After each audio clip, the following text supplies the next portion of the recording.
Welcome to the ArchiAssist Architectural and Interiors Specification Explanatory video. ArchiAssist is a high-quality master, which is easy to read and gives on-site reliability, especially important for coordination with subcontractors. The content is common construction detail, which should not surprise a good contractor. Spec content is that which is universally accepted and common to Australian building sites. Designers are encouraged to not add anything to the spec during editing and just delete what is not in the project. This results in a repetitively familiar specification, project to project, increasing predictability and reducing surprises. When you know you have an ArchiAssist specification on a future project, you'll know what to expect.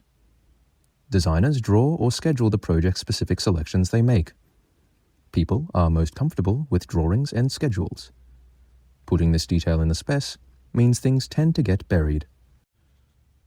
Also, separating selected project-specific detail from the universal construction detail in the spec makes finding things easier. It also leaves the spec to be a true backup document. And not adding to the spec means that for all projects, the specifications keep the authored format and wording, creating that useful, predictable familiarity.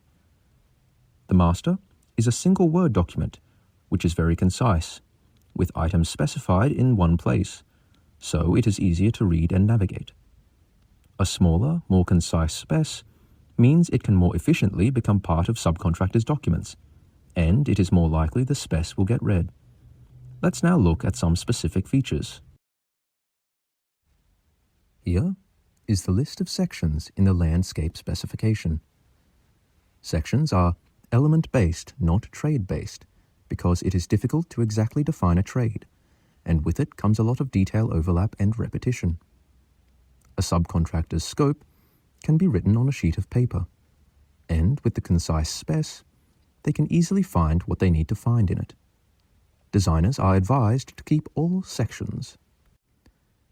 If there is a section that does not need to be used, for example, the demolition section, the designer keeps the first two lines provided in that section, which states the section's non-applicability, and the section content under that is deleted. Keeping all spec sections has two advantages. First is the familiarity with the section numbering and content, and secondly, you know at the start what is not in the project, which avoids full document study to find this out. The first three spec sections are common sections, meaning the rest of the spec can't be read without them. Their detail applies to all trades. Having it in one place avoids repetition elsewhere. Common detail also occurs in each section, seen here in the timberwork section. It is presented as common clauses at the start of each of the three subsections.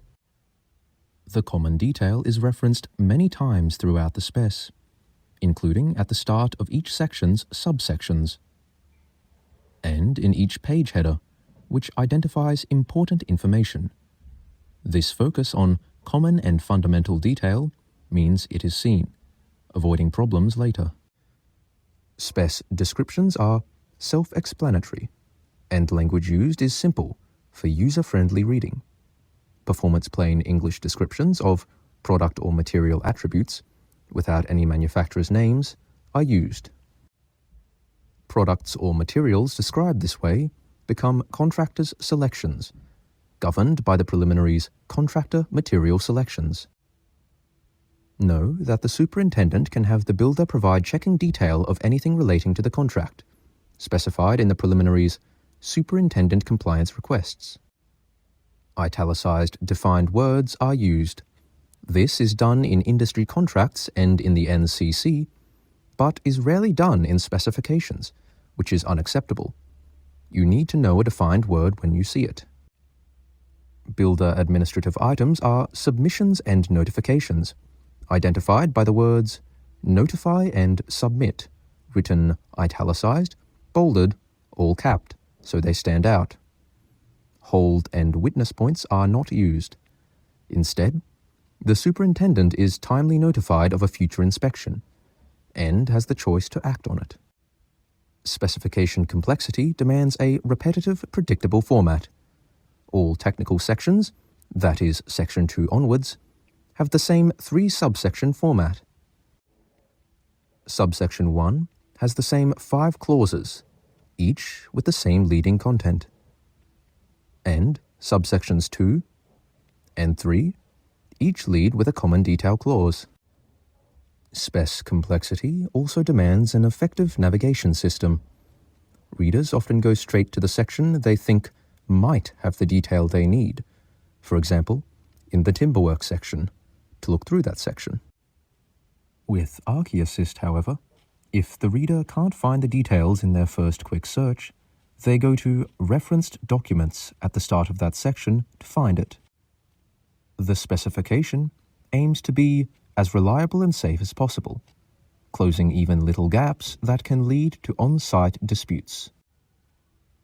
To help achieve this, many defaults exist. These give a direction when a glitch is found, including when spec content conflicts with another document, or when documented site conditions differ from actual site conditions, or when a documented material can't be sourced. A range of other defaults exist in the specification. With all defaults, the builder, upon discovery of the fault, is to immediately notify the superintendent, and is to allow the default specified. Specifications are complex. They call up all the building detail, which can amount to many hundreds, likely thousands, of items.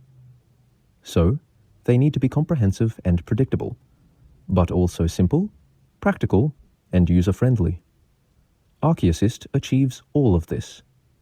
All the best with your projects.